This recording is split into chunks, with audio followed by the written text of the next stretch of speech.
Hola tout le monde, je suis super contente de vous retrouver pour inaugurer ce vlog de Noël. On est le 30 novembre matin, il fait pas encore très jour, d'où cette luminosité un petit peu sombre. D'ailleurs sachez que j'ai demandé pour Noël un éclairage pour mes vidéos parce que clairement c'est plus possible. Voilà, vous le savez maintenant, chez moi la luminosité est pas terrible et du coup j'ai vraiment besoin d'un poil plus de matériel et là en l'occurrence des lumières pour faire quelque chose de potable. Bref, donc du coup, ce sont donc les dernières semaines avec cette luminosité. Je tâcherai de filmer quand il fait jour, mais je pense qu'au vu des semaines de boulot très chargé qui s'annoncent, ça va être un petit peu compliqué. Du coup, je sais déjà que ce début de vlog, en tout cas les 2 premières semaines, risque de pas forcément être très fourni en lecture, enfin j'espère me tromper, mais voilà, entre le boulot, mes semaines très chargées, les cadeaux, je vais courir partout pour les faire durant les 2 premières semaines, je pense que ça deviendra un petit peu plus tranquille, un petit peu plus cocooning à partir du 15 décembre à peu près. Voilà, donc on va commencer tout de suite. Sachez d'ailleurs, je préfère préciser que ce sera pas un vlog masse, je vais pas filmer tous les jours, en tout cas vous parler tous les jours parce que j'aurai clairement pas des choses à vous dire tous les jours, surtout comme je vous ai dit les 2 premières semaines. Et là je voulais tout simplement vous montrer ma pile à lire de Noël. Je vous l'ai présenté lors de ma vidéo pile à lire du Cold Winter Challenge, mais j'avais pas encore les livres en ma possession, ce qui est désormais chose faite, donc je voulais vous montrer tout ça. Là j'ai que les romans en ma possession parce que les albums, je vais les emprunter au fur et à mesure à la librairie. Je commence tout de suite avec les romances de Noël, j'en ai 2 et demi, vous allez voir pourquoi je vous dis ça. J'ai tout d'abord N'oublie pas les chocolats de Tamara Baliana, couverture qui me fait trop rire, dans lequel les rôles sont inversés. Voilà, l'homme est à fond dans l'esprit de Noël, la femme pas du tout. Je trouve que ça change un petit peu, du coup j'ai franchement hâte de voir ce que ça va donner. J'ai également pris L'amour est un dessert qui se mange à deux de Cecilia City, couverture que j'adore. Là je pense que ça va être peut-être un peu plus niais, avec une femme qui est amoureuse de son meilleur ami mais qui ne peut pas lui dire, enfin voilà, vous voyez un petit peu le speech, mais bon voilà, tant que j'ai pas lu, je peux pas dire. Voilà maintenant mon et demi, c'est Le bonheur dépend parfois d'un flocon de Colin Wright, dans lequel plusieurs personnes vont se retrouver bloquées dans une auberge le soir de Noël, et parmi ces personnes il va y avoir, au vu du résumé je pense, des histoires d'amour mais pas que, d'où ce et demi. La couverture est à tomber, donc j'espère vraiment que je vais aimer parce que en tout cas il me donne super envie. On passe au classique avec Contes de Noël de Charles Dickens dans la magnifique édition Archipoche que j'ai eu vraiment du mal à trouver parce qu'elle ne se fait plus. Là on peut dire merci au site leslibraires.fr, je ne sais pas si vous connaissez mais ça recense le stock de centaines de librairies en France et parmi elles il y en avait encore quelques-unes qui l'avaient, donc voilà, il est enfin mien. Charles Dickens, voilà, auteur incontournable de Noël avec le chant 1, un chant de Noël, mais il en a fait d'autres, du coup c'est vrai que j'ai hâte de découvrir ces œuvres là, et je vais normalement faire une lecture commune avec Aurélie des livres, donc ce sera à peu près aux alentours du 15 décembre, à moins que je repousse un peu la date si j'ai du retard, mais voilà, donc j'ai trop hâte aussi. Autre classique, je pense qu'on peut le considérer en tant que tel parce qu'il est considéré apparemment comme un classique en Australie, c'est Les petites robes noires de Madeleine Saint-Jean qui va nous présenter la condition des femmes en Australie en 1959 en suivant des vendeuses dans un grand magasin au moment de Noël. Donc voilà, pareil, c'est un roman qui me fait de l'œil depuis un moment et je l'ai donc emprunté à ma mamie, d'où le fait que ce soit des éditions un petit peu particulières puisque ce sont les éditions de La Loupe. Il y a aussi À vue d'œil. Et en fait, si vous ne connaissez pas, ce sont des éditions qui font du gros caractère pour les personnes qui ont du mal à lire. Je précise que ce n'est pas du tout un partenariat, hein. Ils ne savent même pas que j'existe, je pense. C'est juste que ça fait plusieurs années que j'achète ces livres à ma mamie, que grâce à eux, elle a retrouvé le plaisir de lire. Donc je vous mettrai aussi les liens en barre d'infos. Si vous avez des proches que ça peut aider, franchement foncez. Et enfin, dernier livre sur lequel je vais passer très rapidement parce que je pense que malheureusement il ne vous intéressera pas trop, puisqu'il s'agit d'un livre en italien, c'est La Cena di Natale de Luca Bianchini, qui est la suite en fait d'un autre roman, mais je ne le savais pas en fait, ça fait bien 4 ans que je l'ai dans ma pile à lire. Voilà, mais c'est vrai que du coup chaque année au moment de Noël, je n'ai pas le temps de le sortir, et je crains que cette année ce soit comme les autres années, mais bon. Il ne faut pas désespérer, voilà, on croise les doigts que j'arrive à sortir ce livre dans lequel on va suivre une fête de famille à Noël qui, au vu des piments accrochés sur le sapin, va être normalement pimenté. Avant de vous quitter, je voulais vous présenter en 2 secondes mes calendriers de l'Avent, puisque cette année j'ai enfin réussi à avoir un calendrier de l'Avent de thé. Ça fait 2 ans je pense que j'en veux un et ça fait 2 ans que je m'y prends trop tard parce qu'en fait c'est un succès fou ces trucs.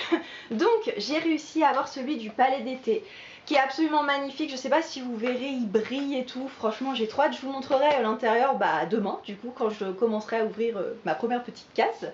Et j'ai donc pris aussi un calendrier de l'Avent chocolat. Là c'est ma maman en fait qui me l'a trouvé. Moi j'aime bien les calendriers de l'Avent bien traditionnels, bien kitsch, qui sont vraiment le genre de calendrier qu'on avait quand on était petit, avant qu'il y ait tous ces calendriers de l'Avent, Kinder, Milka, Lindt et compagnie. Voilà. Franchement ça me fait trop rire parce qu'il est vraiment kitsch mais j'adore. Et j'adore ces petits chocolats, vous savez c'est ceux qui ont des petites formes genre un petit train, une petite étoile, voilà j'adore. Voilà, ce mois de décembre va être trop bien.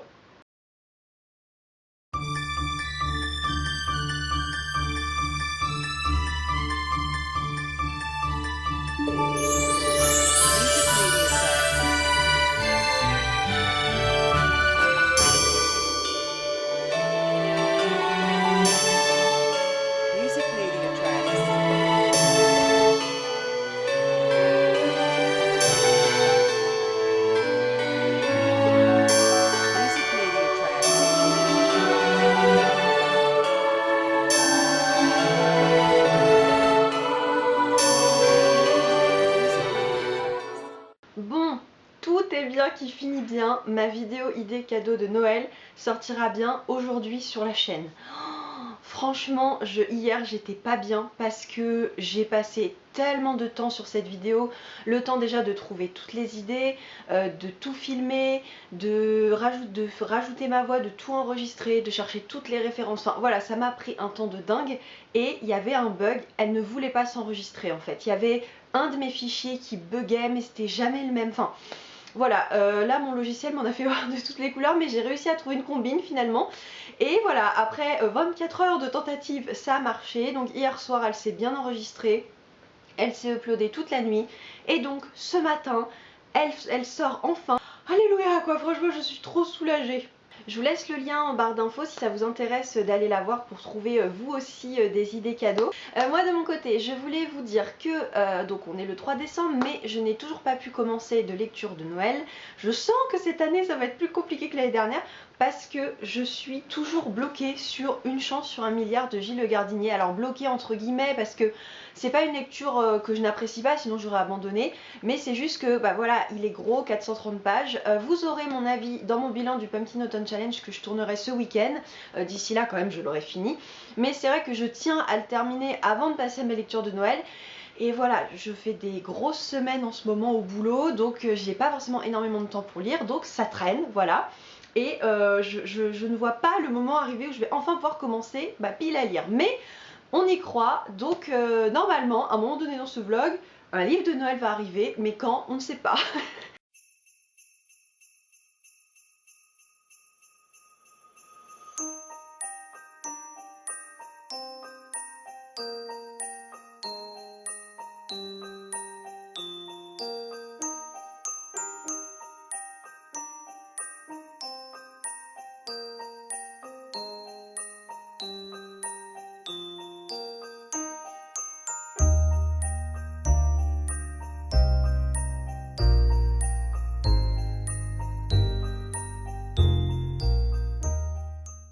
Je filme avec les moyens du bord, c'est-à-dire dans ma cuisine pour avoir un tant soit peu de luminosité et à bout de bras façon selfie des années 2000. Mais bon, vous m'en voudrez pas, hein, on fait comme on peut. Pour vous dire que j'ai enfin commencé ma première romance de Noël comme vous avez pu le voir. Donc je peux pas encore vous en parler, j'ai lu 20 pages, mais je me suis rendu compte que je ne vous avais pas raconté le résumé pour que vous puissiez au moins un petit peu situer. Je vous ai juste dit que les rôles étaient inversés. Donc dans cette histoire, on va retrouver Davy qui va perdre son emploi et qui va se retrouver contrainte d'accepter un poste dans le magasin de jouets de sa ville durant les fêtes, tout simplement pour gagner un petit peu d'argent.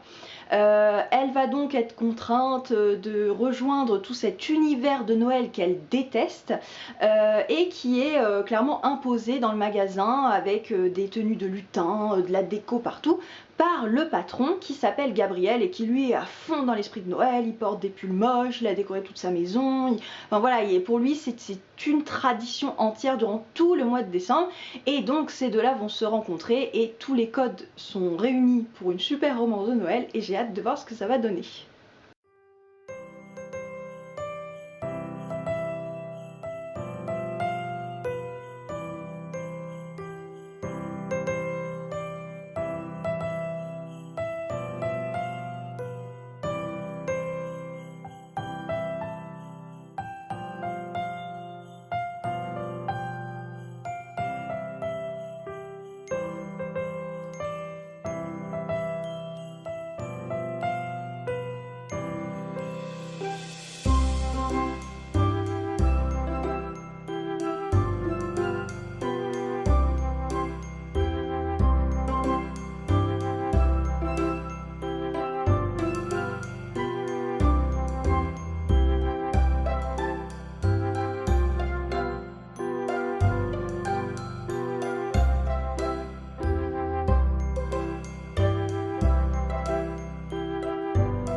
Est-ce que je suis réellement en train de filmer dans ma voiture?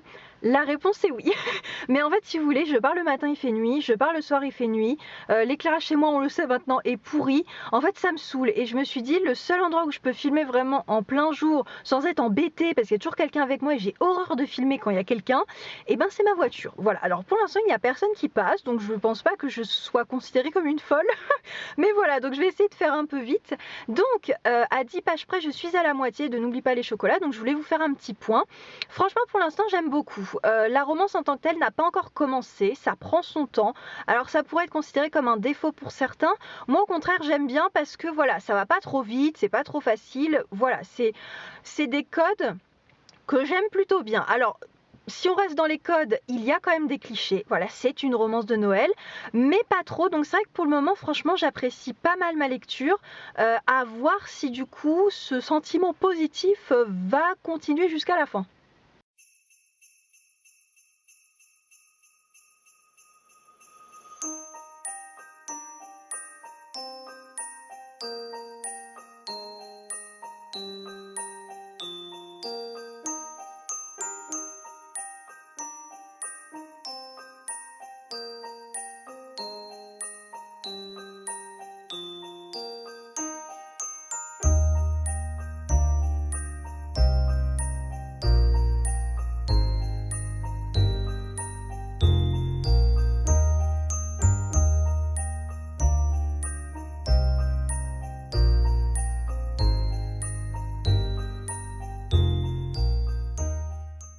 On ne change pas une équipe qui gagne, je vous retrouve dans ma voiture, il y a des gens là-bas, je sens que je vais être prise pour une folle. Donc j'ai fini, n'oublie pas les chocolats, et finalement c'est une petite déception parce que, alors je pense que en soi c'est une bonne histoire, une bonne romance de Noël. C'est juste moi qui suis assez exigeante, c'est-à-dire que moi j'aime bien dans les romances de Noël quand c'est un petit peu passionnel, vous voyez, quand c'est vraiment une super histoire d'amour, mais que c'est pas trop niais. Et le problème c'est que là, pour moi l'histoire elle est un peu trop tranquille, et à l'inverse, vers la fin, je trouve qu'une fois qu'ils sont vraiment ensemble, ça tombe vraiment dans le niais, dans des déclarations un petit peu... c'est trop facile quoi, vous voyez, je vous avoue que j'étais un petit peu déçue. Il n'empêche que voilà, c'est une romance que j'ai appréciée, que je vais garder, voilà, que peut-être je relirai, parce qu'il y a tout un univers aussi du chocolat que j'ai beaucoup apprécié, mais ça restait un petit peu trop gentillet slash niais pour moi.